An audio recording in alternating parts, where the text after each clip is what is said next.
He's got Where's the key? I know he's got it on his feet. And he's got it on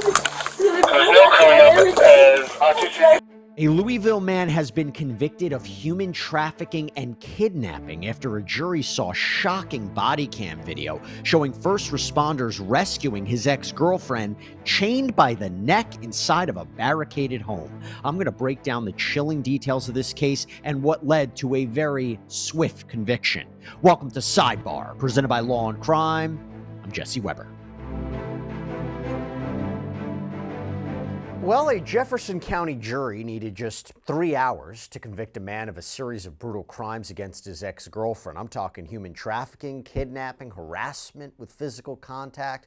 This disturbing case, which included evidence that the victim was chained to the floor inside of the home of Moises May, ended with a jury recommending a decades-long prison sentence.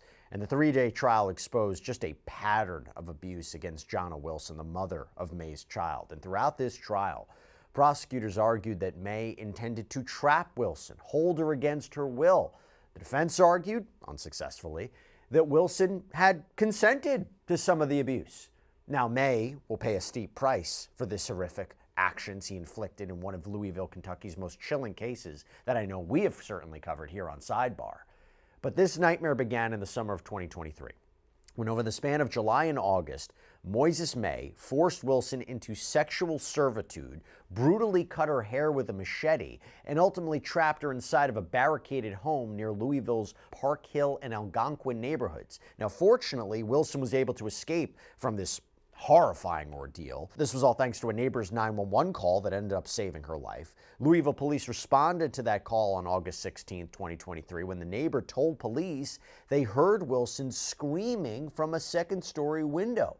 Officers arrived to find the home fortified, basically like a prison, doors bolted, windows screwed shut, internal barricades preventing escape. Body cam footage that was released by police shows the officers' attempts to get inside.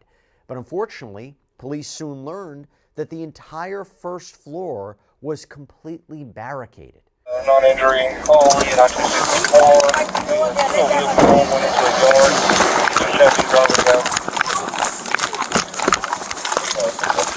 Hey, I'm trying to break a window down. I can't.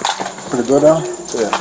I got a bunch of loose. Now, desperate to save the person inside, they began searching for other ways of getting in, eventually grabbing a ladder to climb up to the second floor window. Where you see a ladder at? I got a ladder. The ladder was on the side. Is anybody else in there?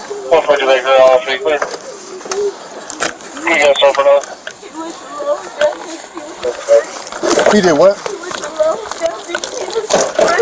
Is he Hispanic? Now, officers eventually reached the woman who was, again, quite literally chained inside the bedroom with a padlock around her neck. They had to use an axe to smash through the heavy chain. Where's the key? I know he's got it on his feet. And he's got it on his feet. But there's no one else in here, right? No, you can just...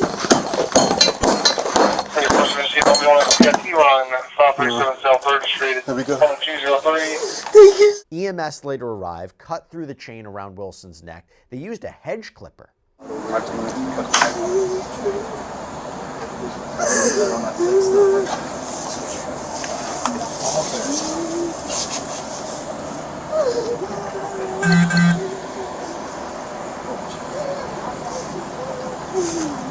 kind of car does he drive? Now, Wilson later told police that May had asked her to come over to clean his house, and that's when he apparently chained her up. She later told WDRB News, "He made me strip naked. He put the chain around my neck. He called his friend and said, 'I've got to take this equipment back to Lowe's. When I come back, I'm going to kill you. I only had a few minutes to get out.'"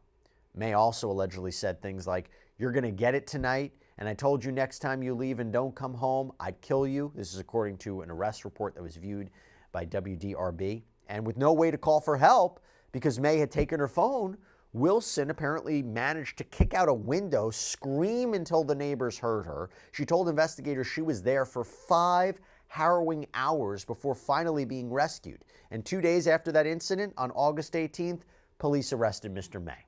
Now, before we dive any further into May's court case, I want to bring on former Florida State Attorney Dave Aronberg, who's hosting a number of programs right now. Dave, good to see you. Tell everybody where they can find you.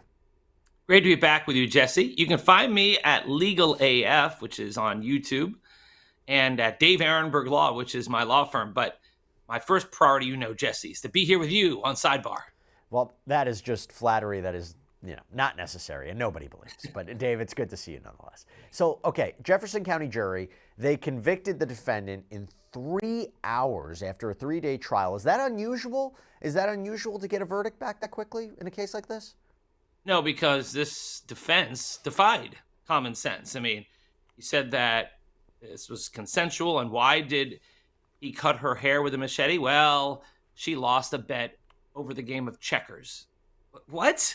Is that something we're supposed to believe? They had an innocent game of checkers. They bet, and she lost a bet. So, well, you got to have your hair cut with a machete. And as far as being locked up and being forced to have sex with strange men for money, it was consensual. That was a business she was involved in. The chains and being locked up, that was just part of what she agreed to, which doesn't make any sense. Yes, she's had drug problems in her past. Yes, she's been in jail in the past. But that doesn't give you a get-out-of-jail-free card to commit these horrible acts against her. By the way, I got to ask something totally left field here, but have you ever left a meeting and thought, what did we just talk about for the last 30 minutes? Or maybe you're in a position where you want to take notes, but you really can't. Well, I've been there a lot of times. There is a solution. It's called Claude NotePen. This is an incredible tool that leverages AI to boost your productivity, and you can wear it in all different kinds of ways. Like right now I have it on my wrist. You can also put it on your lapel. You can put it on during meetings, interviews, anytime you need to capture everything without lifting a finger. That's what you use. It transcribes in 112 languages. It tags speakers automatically, and it summarizes everything into one clean template in seconds. And by the way, NotePen doesn't just record, it also serves as a note taker, allowing you to take notes anywhere, anytime, hands-free. It extracts insights, it boosts your efficiency, it saves time, and most importantly, allows you to stay engaged in the conversation. So right now, if you're interested, you can get 10% off. Just click the link below or scan the QR code on screen. If you are serious about leveling up, start here. And I'll get to the defense's arguments in a minute, but talking about the defense, when you have these highly emotional, these disturbing visuals like body cam video showing a woman chained by the neck, as a defense attorney, what do you do? How do you counteract the emotional weight that evidence is going to have in front of a jury? Because the jury is not supposed to decide a case based on emotion, but as soon as they see that video, she takes the stand. I mean, that in and of itself, I feel is a very uphill battle for a defense attorney. You know what you do, Jesse, as a defense attorney? You cut a deal. You take a plea deal. But apparently, they didn't like whatever the state was offering, and they went to trial. Now he's going to get something much harsher than he would have had he just copped to the charges and just pled for the mercy of the court. But now he's going to go to jail, likely for decades. Now, when you have something so inflammatory as a picture of someone, a video of someone with a chain around her neck, the only way to deal with it to me is either take a plea deal or to try to do what they did and try to say that this was some sort of consensual play, but the evidence is so overwhelming against him. It's so ridiculous. Of course, it wasn't consensual. The way she was found in tears and frightened out of her mind. And so there really is very little defense here other than to try to do what this defense did, which, of course, was ridiculous. Well, let me ask you this. When you are going after somebody for human trafficking, kidnapping, how do you prove that? What are some of the ways that you show that, meet those elements? And also, is it complicated by the fact that she was a former romantic interest of the defendant? Does that complicate issues? Yeah, we're seeing that with the Diddy case, which is a lot more high profile, where his defense is consent, that these were all former girlfriends and they have access to grind. So yes, and especially in this case, it's not only a on and off girlfriend, but also someone who has had her battles with drugs and incarceration. So that's the challenge as to what kind of credible witness she would be. And the jury clearly believed her, because even though you may have some issues in your past and present, Doesn't mean you're lying right then and there on the stand. Plus, they saw that video of her. To add to my previous point, though, Jesse, about what we would do as a defense lawyer, you would try to keep that video out. It's one thing to talk about how she was kept in chains. It's another thing to see that video. That video is extremely inflammatory to the jury. It's going to have a major effect. And as a defense lawyer, you may just want to say, we're going to stipulate to that she was found in chains, but do not let that video in because it is more prejudicial than it is probative. And again, the idea here with the sex trafficking and the kidnapping, I mean, it seems relatively straightforward, right? With kidnapping, she would have had to be placed in a position where she could not leave, right? She was being held against her will. Sex trafficking, that she was literally, transported, harbored, enticed into what is commercial sex acts, right? Using force, fraud, or coercion. I mean, I'm getting that definition from our coverage of the Diddy case, but that's basically what we should be thinking about in a case like this, right? Correct. Now, when you're an adult and you are a victim of human trafficking, there must be force, fraud, or coercion. If you are a minor, you don't need force, fraud, or coercion. Sure. Yeah, and that's the big difference. That's why whenever you have an allegation that a minor was involved, it's much easier for prosecutors to prove. But when it's an adult, yes, that is the challenge for prosecutors. You have to prove there was force, fraud, or coercion here. Well, you want to know what a good piece of evidence of force, fraud, or coercion is? It's chains around the woman's neck. I mean, literally, that's force and coercion right there. And that's why that piece of evidence alone is enough to put him behind bars. Now, the arrest report revealed that May and Wilson, they had gotten into this argument a few days before this, turned physical. Wilson told police that May had held her down, used a machete to cut off her hair, slapped her. She was able to escape. She returned a few days later to collect her things. She was locked inside the house, forced to take off her clothes. That arrest report reads, by leaving the victim chained up in the house with no way of calling for help or leaving, the defendant manifested an extreme indifference to the value of human life. That is very specific legal terminology that we see often. And the trial revealed even darker details. WDRB, local news station covering the trial, reported that prosecutors presented evidence that May had forced Wilson into sex work, trafficking her to multiple men. Actual videos of these encounters were shown in court, though the defense claimed they were consensual. Defense attorney Anastasia McKettrick argued that Wilson had been jailed previously due to issues with drug abuse and that she would sometimes consent to having sex with men for money. And again, going back to what we talked about before, why her hair was cut off, McKettrick claimed this was due to losing a bet over a game of checkers. Prosecutors say the defendant later changed his story to say that Wilson had wanted to dye her hair, but when May couldn't do it, she asked him to cut it off instead. Changing story is never very good for a defendant. Oh, as for being chained up, May had multiple answers for that one too. One was that Wilson had agreed to be chained if she didn't seek help for her substance abuse. Another story was that she did it to herself because she couldn't stop being unfaithful. McKettrick argued that Wilson, who took the stand, had a fuzzy recollection of events, that her testimony was therefore not credible.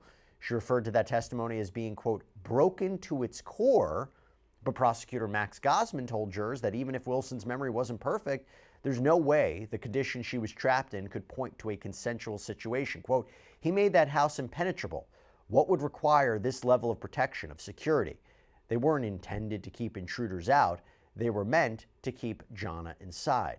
And as for the defense's argument that she consented to sex, he said, we're expected to believe she consented to chain herself up by the neck like a dog.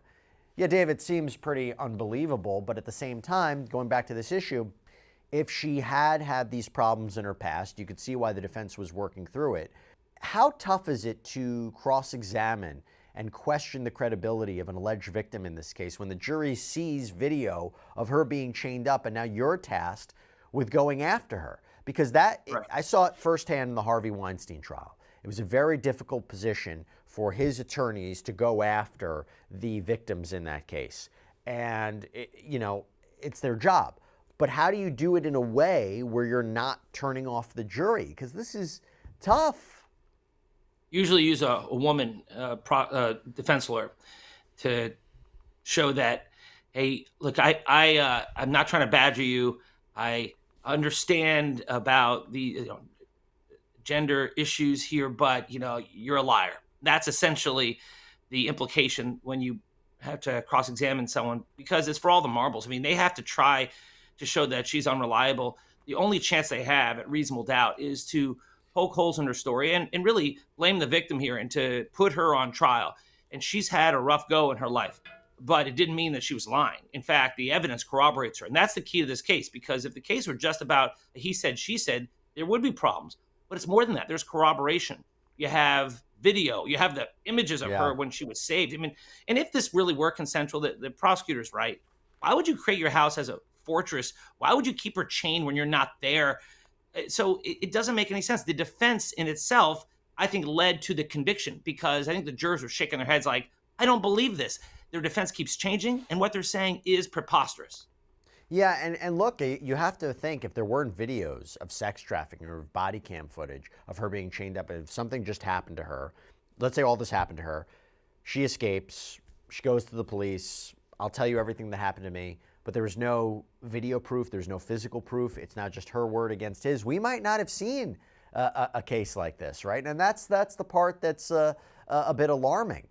So that's why you see the defense having to go for these theories. Oh, she's being chained up because of, cheating, because of substance abuse, cutting her hair because she lost the game of checkers. They had to go to those defenses because of how bad the evidence was against him. Exactly. No, exactly. I mean, they tried to do what they could. I mean, how do you explain why you cut someone's hair with a machete? How do you explain why you have a home that's a fortress?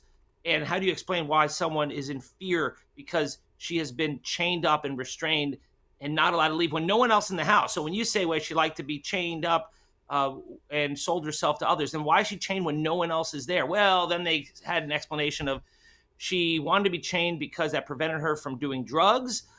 She wanted to be chained because of all these other reasons that keep changing. And, when you have to explain as a politician, you're losing. And the same thing for a defendant. When you're explaining, especially if you have multiple different explanations, you're losing. So the jury ended up siding with the prosecution, convicted May just 3 hours on 5 counts of human trafficking, kidnapping, harassment with physical contact. The jury recommended a 35-year prison sentence. Now, the formal sentencing is set for July 2nd. I have a few questions here about this. First of all, Dave, 35 years, do you think that's an appropriate sentence for this defendant? Well, because there was no death, 35 years probably is within the guidelines. I don't know if the defendant has much of a rap sheet. That would be important to me as a prosecutor. Is this a first-time offender? I mean, it seems like a guy who does something like this probably has done other things in the past. So that would be the big thing, which I'm not aware of. 35 years, though, it also depends on whether they have parole in Kentucky, what kind of parole system they have, because you don't want him to get out early. If he gets 35 years, you want him to serve those 35 years. Chances a judge looks at this and says, you know what, I want to go past the recommendation from the jury. I want to go less. I spoke to a Kentucky lawyer recently who said that it would be rare for the judge to do that, but it doesn't seem that it's impossible. I'm not sure what the rules are in Florida, but what is the ability for the judge to deviate from the recommendation of the jury? What's interesting is that Florida, the judge makes the entire decision on the sentence. So I guess in Kentucky, they have a different rule where the jury suggests a sentence and it's up to the judge to impose it. The only time we see that in Florida is when it comes to death penalty cases. But for other cases, juries in Florida don't just say, hey, we're going to give him 27 years. They don't do that. So that's a rule in Kentucky. But I would think in a high-profile case like this, where you have video, that this judge is not going to downwardly depart from the jury's recommendation. If anything, he'll go above it. And generally speaking, at a sentencing, you hear victim impact statements. Would you hear from the victim in this case? Would you, or maybe a statement prepared by her? Who else do you think you would hear from? And also, let me ask you this. Do you think you'd hear from the defendant? And depending upon what the defendant says, could that affect the sentence? Yes, that's why some defendants don't give their plea for mercy to the court, because they don't want it to jeopardize their appeal. But at the same time, that may be his best chance, because it looks like the evidence is rock solid. So his best chance may be to try to get a lower sentence from this judge. So you may want to show contrition. You may want to not try to put one over on the court by saying, oh, this is consensual. You want to go there. And I would just say, plead for mercy, say this is a thing you regret. And then hopefully, for his sake, he he gets something lower. But I don't think anything's going to save this guy at this point. The video speaks for itself. And the fact that this crime has gotten so much attention, I think will put some pressure on the judge not to go below the jury's recommendation. And I wonder whether or not the judge would make a statement, not necessarily about the legal defenses that were brought up at trial, but what his claims were, right? You know, I cut off her hair because of X, Y, and Z, or, you know, I had her chained up because of this. The judge might have a minute to say, let me just talk about the explanations that you gave. Yes, I do think that's going to work against the defendant because it shows the defendant is a liar and the defendant is trying to put one over on the court. So if he gets up and he tries to say those things to the judge or the judge's face, that judge is going to come down hard on this defendant because no one believes that this was about a game of checkers. No one believes that she consensually wanted to be chained to the floor and have everything locked down so she couldn't leave. That is just preposterous. So this defendant has a chance to try to get a lower sentence, or he has a chance to climb up and save himself for appeal. Either way, I don't think it's going to work for this guy. Dave Aronberg, great seeing you. Thank you so much for coming on. Thank you, Jesse. And that's all we have for you right now here on Sidebar. Everybody, thank you so much for joining us. And as always, please subscribe on YouTube, Apple Podcasts, Spotify, wherever you should get your podcasts. I'm Jesse Weber. I'll speak to you next time.